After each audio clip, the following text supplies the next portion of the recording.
एक तो पार्श्व सरफेस एरिया यानी कि पार्श्व पृष्ठीय क्षेत्रफल या उसको वक्र पृष्ठीय क्षेत्रफल कहते हैं, वो हमने पढ़ा था, इसको कर्व कहते हैं। और दूसरा है टोटल सरफेस एरिया, संपूर्ण पृष्ठीय क्षेत्रफल हमने पढ़ा था। अब मैं पार्श्व को या वक्र को सी एस ए और टोटल को टी एस ए के नाम से लिखूंगा। थोड़ा थोड़ा मोटा मोटा रिवाइज कर लेते हैं। सबसे पहले हमने कल घनाभ पढ़ा था, घनाभ यहां लिख देते हैं।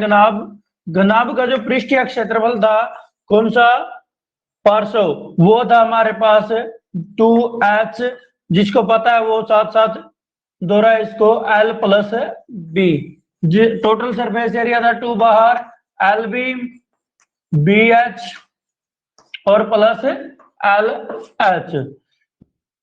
इस तरह से घन था हमारे पास, घन क्या था, स्क्वायर, और इसमें क्या हुआ था, ये 6a स्क्वायर। उसके बाद हमारे पास बेलन आया था, बेलन यानी कि सिलेंडर हमारे पास आया था। तो ये हमारे पास पाई आर स्क्वायर एच आया था, पाई आर स्क्वायर, और 2 साथ में था 2 पाई आर स्क्वायर एच, और इसमें 2 पाई आर बाहर आ गया था और एच प्लस आर।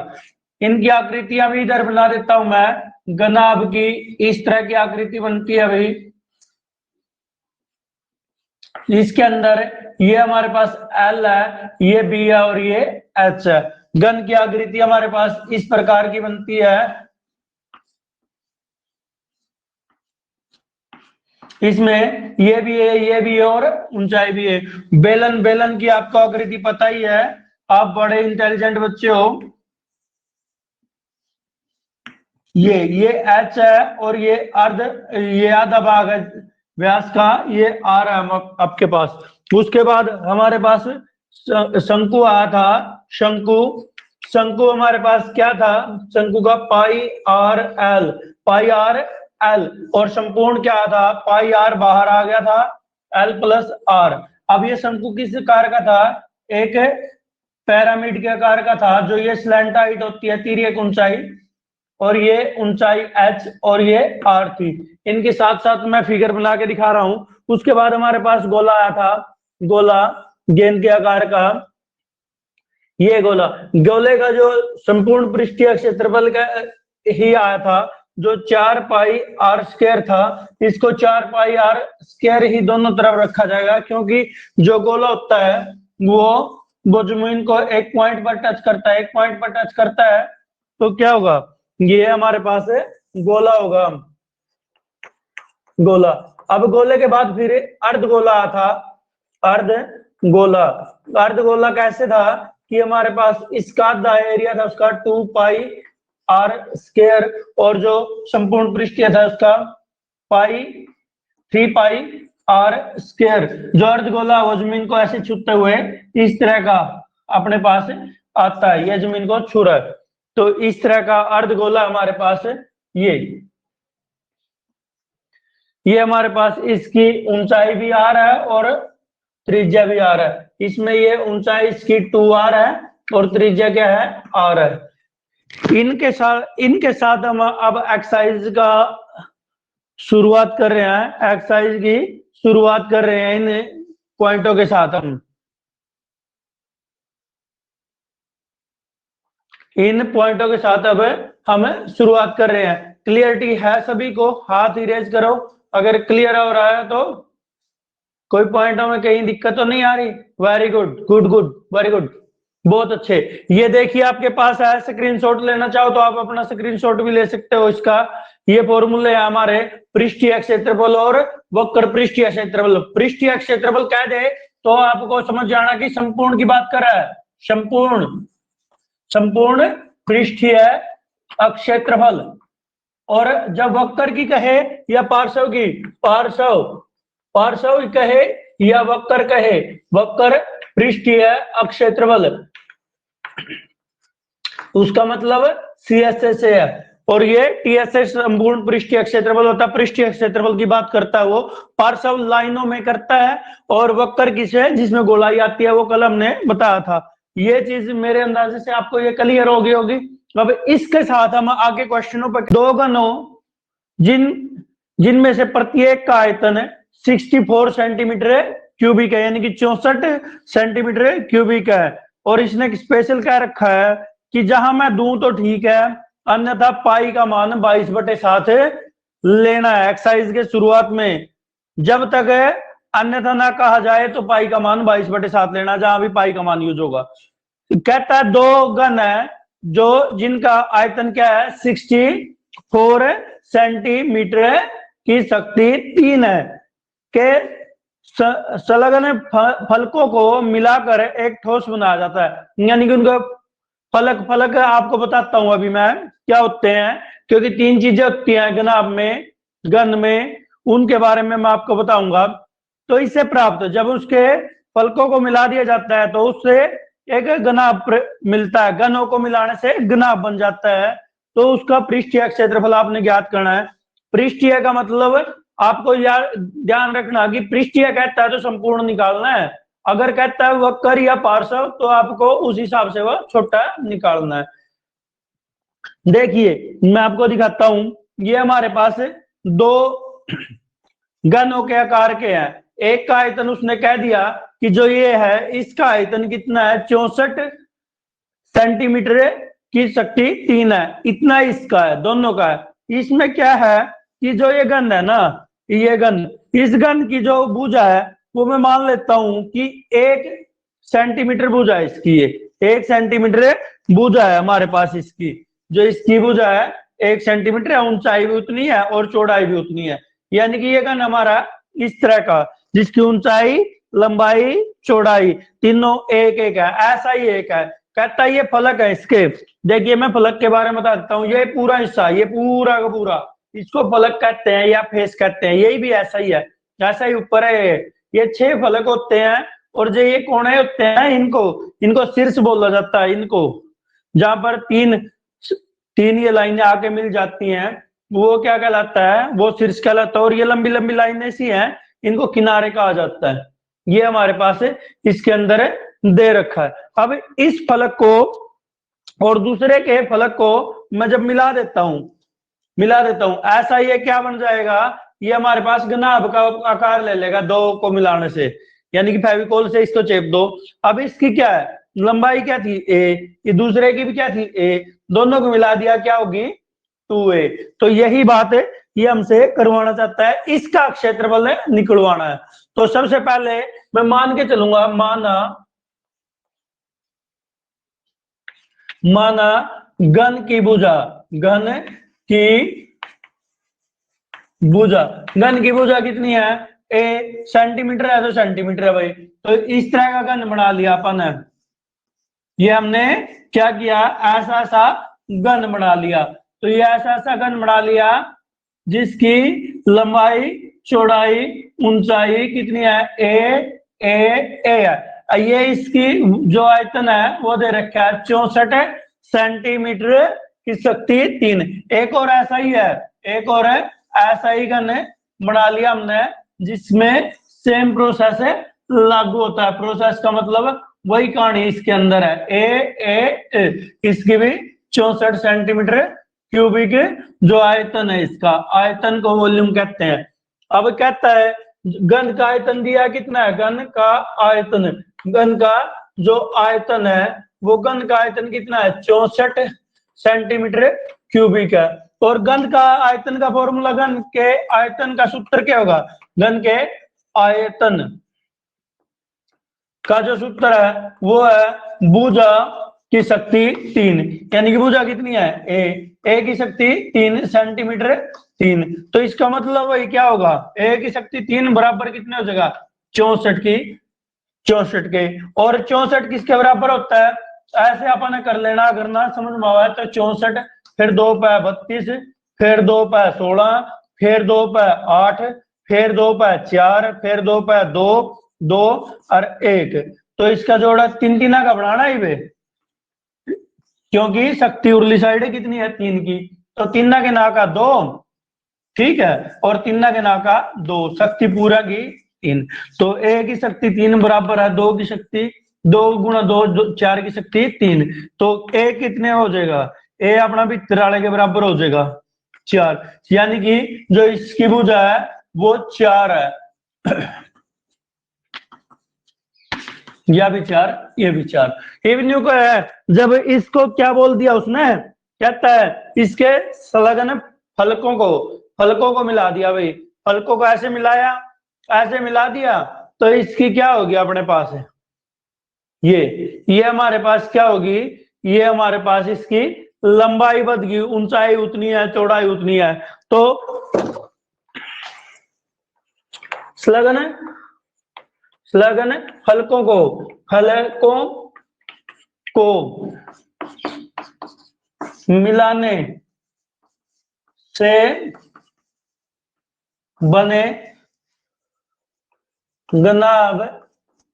घनाभ किसा बन जाएगा भाई, अब इस तरह का बन जाएगा अपने पे घनाभ, क्योंकि यो ए थी और या भी ए थी, तो इसकी कितनी लेंथ हो जाएगी 2a, और ऊंचाई उतनी रह जाएगी इसकी, तो ये घनाभ बन जाएगा। इसकी ऊंचाई भी है, चौड़ाई भी है, बस लंबाई में फर्क हो जाएगा।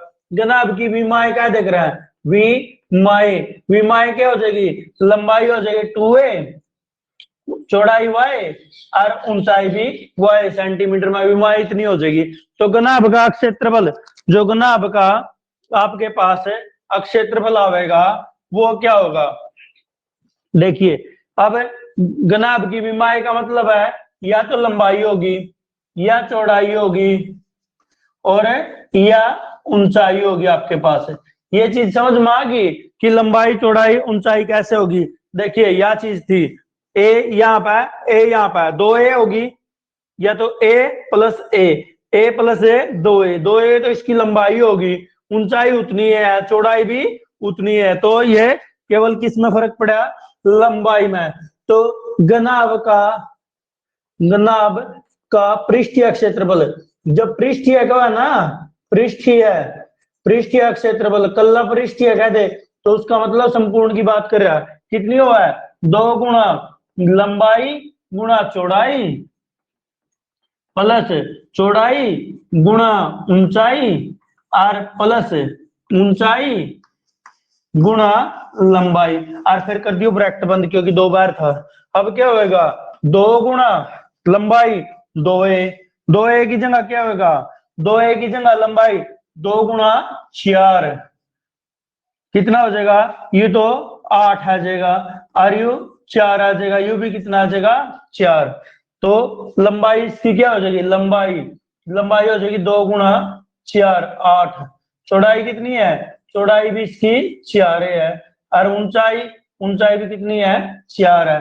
तो 2 गुणा लंबाई गुणा चौड़ाई 8 गुणा 4 प्लस 4 गुणा ऊंचाई भी 4 है, ऊंचाई 4 है तो लंबाई कितनी है 8, भाई ये 2 तो बाहर, 8 चौके 32 है, प्लस चौक 16 प्लस 4 की 8 के 32, फिर 32 दूनी 64, ठीक है 32 दूनी देखो 2 6 8 और 2 10 के ना की 0, आस लग गया 1 3 1 4 5 6 7 8 आ गया, तो 2 की गुणा 8 के लिए 16 आ गया, या 0 न्यू की न्यू सेंटीमीटर स्क्वायर आएगा। ध्यान रखियो जो क्षेत्रफल होता है वो स्क्वायर में होता है, 2 डायमेंशनल में होता है। 2 डायमेंशनल की बात आवा है तो उसका मतलब क्या हुआ है, क्षेत्रफल की बात है, और 3 डायमेंशनल या लिख सकती 3 दिख जाए वो आयतन की बात होती है। तो ये बताओ बच्चों, ये समझ में आ गया, क्या बात है, समझ में नहीं आया? देखो रिपीट कर देता हूं मैं थोड़ा सा, ये क्वेश्चन था अपने पास पहला किसका, प्रश्नावली का, प्रश्नावली कौन सी प्रश्नावली थी, 13.1 एक्सरसाइज का पहला था। उसने कहा कि हमारे पास 2 घन दे रखे जिसमें से प्रत्येक का आयतन है वो 64 सेंटीमीटर क्यूबिक है, 64 सेंटीमीटर क्यूबिक है, तो घन की जो भुजा अपन ने मान ली a सेंटीमीटर है, तो आयतन दे रखे थे 64, तो अपन आयतन का पता ही है कि भुजा की शक्ति 3 होता है, भुजा कौन थी ए थी, ए की शक्ति 3 सेंटीमीटर की शक्ति 3 हो जाएगी, फिर इसका मतलब आयतन के बराबर होगा, यू मान्य या यू दिया होया तो दोनों बराबर टेक लिए, दियो है ना सोल्व कर लिया, यू 4 की शक्ति 3 हुआ है तो क्या होगा 4 की शक्ति 3, ए की शक्ति 3 बराबर है 4 की शक्ति 3, ऊपर तो ऊपर वाला कट गया, भीतर के बच गया, ए था ए 4 के बराबर बच गया अपने पास, ए का मान 4 आ गया। तो संलग्न फलक है जो उनको मिलाने से हमारे पास क्या होगा, ये दोनों उठा के अपन यहाँ मिला दिए, जैसे कि मैंने ये एग्जाम्पल ले भी रखा था, ये दो गन थे, ठा के मिला दिए तो क्या हो गया, गनाब हो गया, गनाब हो गया तो युगनाब मिल गया, वही गनाब में लंबाई का फर्क पड़ गया, ऊंचाई और चौड़ाई वही रहेगी, ऊंचाई चौड़ाई वही रहने पर तो इसकी लंबाई, लंबाई का मतलब विमाएं को लंबाई चौड़ाई ऊंचाई ना, विमाएं भी क्या देख रहा है, विमाएं का मतलब भुजाएं, भुजा के क्या होंगी, यानी कि उसकी भुजा क्या हो जाएगी भाई 2a, और ए 2a का मान कितना 4, लंबाई कितनी हो जाएगी 8, चौड़ाई कितनी हो जाएगी 4, ऊंचाई कितनी हो जाएगी 4। तो गनाब का पृष्ठीय क्षेत्रफल कितना होता है, गनाब का जो पृष्ठीय क्षेत्रफल होता है यानी कि संपूर्ण पृष्ठीय क्षेत्रफल वो कितना होता है 2 गुणा 2 ब्रैकेट अपने पास खुल जाएगी, फिर क्या होगा लंबाई गुणा चौड़ाई प्लस चौड़ाई गुणा ऊंचाई, ऊंचाई गुणा लंबाई, फिर ब्रैकेट हो जाएगी बंद। ठीक है, ये अपने पास लगा दिया हमने, जहां जो आता था उनको सोल्व कर लिया। सोल्व करने के बाद जब भी आप उत्तर छोड़ते हो ना तो उसमें उत्तर में जो यूनिट ले रखी है यानी कि इकाइयां ले रखी है, सेंटीमीटर है तो सेंटीमीटर की शक्ति 2 लगाना कंपलसरी है। तो ये अपने पास क्वेश्चन था भाई। अब क्वेश्चन नंबर 2 पर चलेंगे हम। मैं आशा करता हूं ये बड़ी अच्छी प्रकार से आपको समझ में आ गया होगा। सेकंड क्वेश्चन अभी न्यू ही करेंगे, एग्जाम्पल देख देख कर। ठीक है, के एग्जाम्पल देख के, एग्जाम्पल का मतलब उदाहरण नहीं, जैसे अभी रियल ऑब्जेक्ट मैंने आपको दिखाए थे इनको एग्जाम्पल कह रहा हूं मैं, कहीं सोचोगे सर तो ना एग्जाम्पल देख देख कर कराने लग रहा। ठीक है, जैसे ये रियल ऑब्जेक्टों को दिखा दिखा कर आपको क्वेश्चन कराने की पूरी पूरी कोशिश रहेगी मेरी, कि जहां तक हो सके आपको समझाया जाए इनको दिखा दिखा कर, ताकि आपके दिमाग पे सीधा अटैक किया जाए इनका, और जो चीज सीधी रियल लाइफ में देखी जाती है वो आपको ज्यादा टाइम तक समझ में भी आती है और दिमाग में भी रहती है। आप एक चीज को देखते हो जो आपके पसंद की चीज नहीं है उसको आप बहुत कम समय तक रखते हो याद, और जो चीज आपको दिखा के समझा कर आपकी लाइफ में यूज करवा कर कराई जाती है वो लंबे टाइम तक रहती है। चलिए क्वेश्चन नंबर 2 पर चलते हैं। क्वेश्चन नंबर 2 का क्या कहता है, कोई बर्तन एक खोखले बेलन के आकार का है, उसके ऊपर खोखले बेलन अर्धोपित किया जाता है, क्या नाम है, इसको आप कटोरी भी बोल देते हो। ठीक है, ये आपकी खोखली है, भीतर तो खाली है, खाली है तो खोखली है, खोखली क्या है या ये है अर्ध गोला, अर्ध गोला या खोखल। तो यो आपके पास अर्ध गोला है और यू के है ये आपके पास ये है बेलन।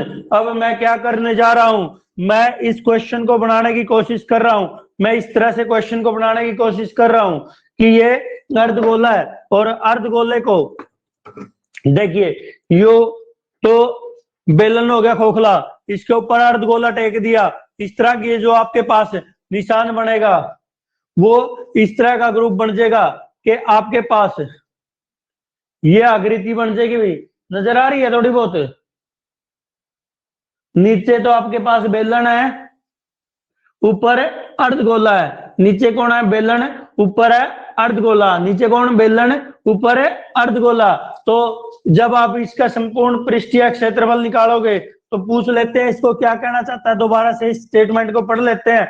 ये क्या कहा है, कोई बर्तन एक खोखले अर्धगोले के आकार का है, उसके ऊपर एक क्या रख दिया अपने पास बेलन, बेलन आरोपित कर दिया, उसके ऊपर रख दिया अर्धगोले का जो व्यास है, जो यू व्यास का है ना, इसका जो यू व्यास, व्यास क्या हुआ है यू सर्कल सा हो गया, इस सर्कल का यहाँ तक लेकर यहाँ तक जो हिस्सा होगा सीधी लाइन जो सेंटर में को जावा, इसके केंद्र में को जावा, मान लो ये लाइन है ये इसी सेंटर में को चलेगी, यहां से लेके यहाँ तक की जो लाइन है ये इसका व्यास कहलावेगा।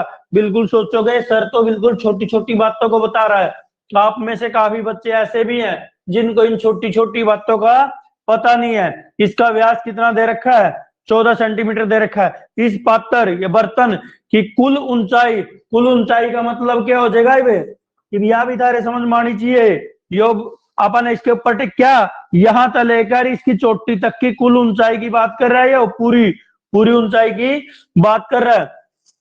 तो इसका मतलब क्या है यह तो अपने पे अर्धगोला भाई, अर्धगोला यानी कि जो अभी गेंद दिखाई थी या कटोरी दिखाई थी, न्यू का इसका जो यू व्यास है ना, यो व्यास है इसका 14 सेंटीमीटर। कितना है 14 सेंटीमीटर। ये आपके शायद मैथ में दिया हुआ है नीचे। और इसके ऊपर अपन ने यू बेलन रख दिया, यू खोखला बेलन रख दिया। और बेलन रखने पर यह एक अपने पात्र बन गया जिसकी टोटल ऊंचाई है यहां से यहां तक की, यानी कि ये जो निचले हिस्से में टच करे यहां तक की टोटल ऊंचाई कितनी है इसमें आपके 15 पॉइंट ये 13 सेंटीमीटर है, 13 सेंटीमीटर है। निचले की थी वो 15.5 तो जो देखी गई। तो अब देखिए अर्धगोले का व्यास, अर्धगोले का व्यास, अर्धगोले का व्यास कितना दे रखा है भाई 14 सेंटीमीटर। अर्धगोले का व्यास बराबर किसका, बेलन का व्यास भी तो यही होगा, बेलन का व्यास, दोनों का व्यास बराबर है। यानी कि अर्धगोले का व्यास कह लो या बेलन का व्यास कह लो, दोनों का बराबर है। तो अर्धगोले की त्रिज्या या फिर बेलन की त्रिज्या, बेलन की त्रिज्या भाई किसके बराबर हुआ है, व्यास हुआ ना, व्यास उसकी आधी हुआ है। तो व्यास कितना 14 सेंटीमीटर, तो उसका आधा सेंटीमीटर लगाओगे तो 7 सेंटीमीटर आपके पास है, ये आ जाएगा। अब देखिए भाई यह आता है यहां तक की यह 7 है और यहां हुआ 7। तो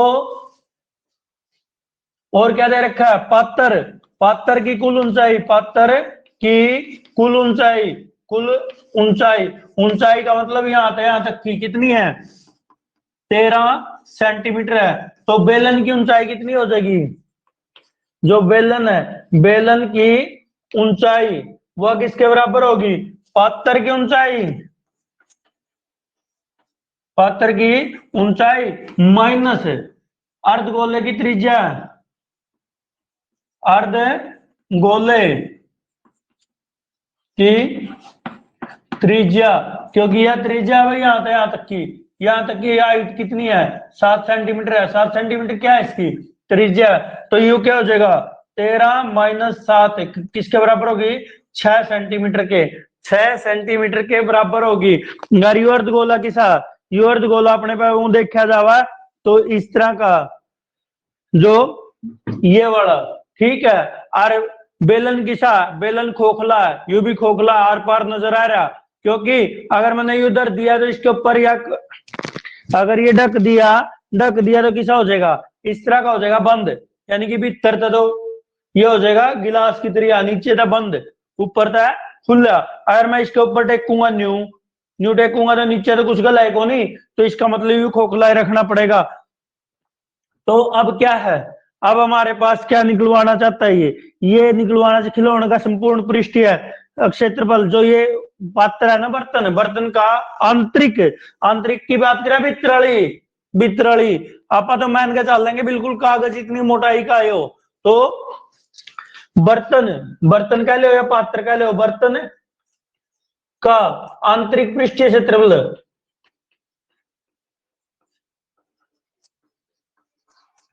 पृष्ठीय क्षेत्रफल, आंतरिक पृष्ठीय क्षेत्रफल कितना होगा भाई, आंतरिक पृष्ठीय क्षेत्रफल कितना होगा इसका जो आंतरिक पृष्ठीय क्षेत्रफल है ओ बेलन का सी एस ए किसका बेलन का प्लस सी एस ए किसका सी एस ए, क्योंकि यो भी तो यू ही है, ऊपर तो यो भी कौन ढक रहा, तो खाली है यू। सी एस ए किसका, अर्धगोले का, अर्धगोला, ठीक है, बेलन का सी एस ए अर्धगोले का। अच्छा ये बात आ गई बेलन, बेलन का सी एस ए क्या हुआ है, 2 पाई आर एच, ये बार क्या होगी, या तो आर अपने पे या क्या है एच है, और प्लस गोला पाई कितना था 2 आर की शक्ति 2, ये पाई 2 आर की शक्ति 2, अर्धगोले का सी एस से होता है ये। अब देखो भाई, दो तो न्यू का न्यू, 2 गुणा 22/7 गुणा आर, 7 गुणा 6 प्लस 2 गुणा 22/7 गुणा 7 गुणा 7। देखो इस 7 है, 7 कट गया, इस 7 है, न्यू 7 कट गया, 22 दूनी 44, 44 इसमें भी है, 44 इसमें भी है, बाहर ले लो, फिर 6 गुणा 7, 6 प्लस 7, क्योंकि बीच में प्लस का निशान रह जाएगा, क्योंकि जब 22 दूनी 44 है, बाहर ले लिया, 44 गुणा 13, 7 और 6 13, 13 चौके 52, 8 से लागे 5, 13 चौके 52 और 5 57, इतने सेंटीमीटर है जो स्क्वायर इसका आयतन आवेगा वे, सॉरी आयतन या अक्षेत्रफल, संपूर्ण पृष्ठ है अक्षेत्रफल आवेगा। अगर ये ना समझ में आया तो पूछ लो।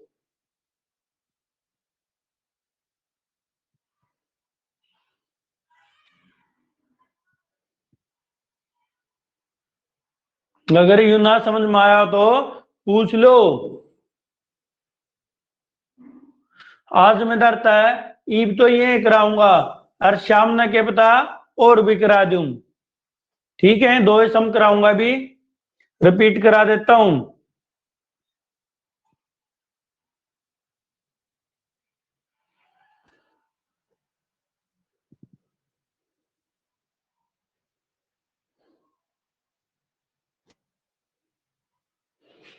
देखो भाई,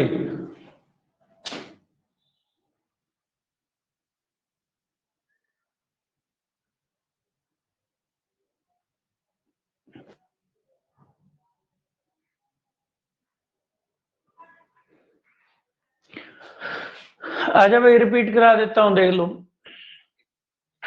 अपने पास एक ऐसा बर्तन बना के दिया है जिसमें नीचे अर्धगोला, ऊपर खोखला बेलन, ऐसा दे रखा है। अर्धगोले का जो व्यास दे रखा है, देखिए अगर अर्धगोला बड़ा होया तो बेलन उसके, अर्धगोला बढ़ाया तो बेलन उसके अंदर चला जाएगा, अगर अर्धगोला छोटा होया तो बेलन के अंदर चला जाएगा, इस प्रकार से। तो यानी कि जो दोनों की क्या हमारे पास है त्रिज्या है वो बराबर होगी, यानी कि दोनों का व्यास, अर्धगोले का व्यास और बेलन का व्यास दोनों का समान 14 सेंटीमीटर है। तो अर्धगोले की त्रिज्या और बेलन की त्रिज्या कितनी होगी, व्यास का आधा, व्यास बटे 2, 7 सेंटीमीटर आ गया, या त्रिज्या आएगी इनकी दोनों की आर। अब पात्र की कुल ऊंचाई उसने दे रखी थी, बर्तन की कुल ऊंचाई जो यह दे रखी है ना, ये हमारे पास 13 सेंटीमीटर है, 13 सेंटीमीटर। तो बेलन की ऊंचाई यह चाहिए भाई, यह कैसे निकलेगी, आपने पता है अर्धगोले की जितनी त्रिज्या हो उतनी उसकी ऊंचाई हो, तो यह ऊंचाई कितनी होगी 7 है, तो यह 7 है पूरी 13, 13 में तो 7 घटाएंगे तो अपने पास आ जाएगी पात्र की ऊंचाई माइनस अर्धगोले की ऊंचाई, 13 में तो 7 गए 6, ये आ जाएगा। तो आंतरिक पृष्ठीय क्षेत्रफल यानी कि बर्तन के कितना मोटे डाल का हो या पतले डाल का हो, भित्र वाला काटना, तो भित्र की दे रखी है, तो सी एस ऑफ बेलन और सी एस ऑफ अर्धगोला, यानी कि वक्र पृष्ठीय क्षेत्रफल किसका, बेलन का वक्र पृष्ठीय क्षेत्रफल और अर्धगोले का वक्र पृष्ठीय क्षेत्रफल, ये आ जाएगा। बेलन का वक्र पृष्ठीय क्षेत्रफल 2 पाई आर एच आ जाएगा, 2 पाई आर एच, और बेलन का आ जाएगा 2 पाई आर एच, अर्धगोले का क्या आ जाएगा 2 पाई आर स्क्वायर, क्या आ जाएगा 2 पाई आर स्क्वायर। तो आप यहाँ रखेंगे, इसको सोल्व कर लेंगे।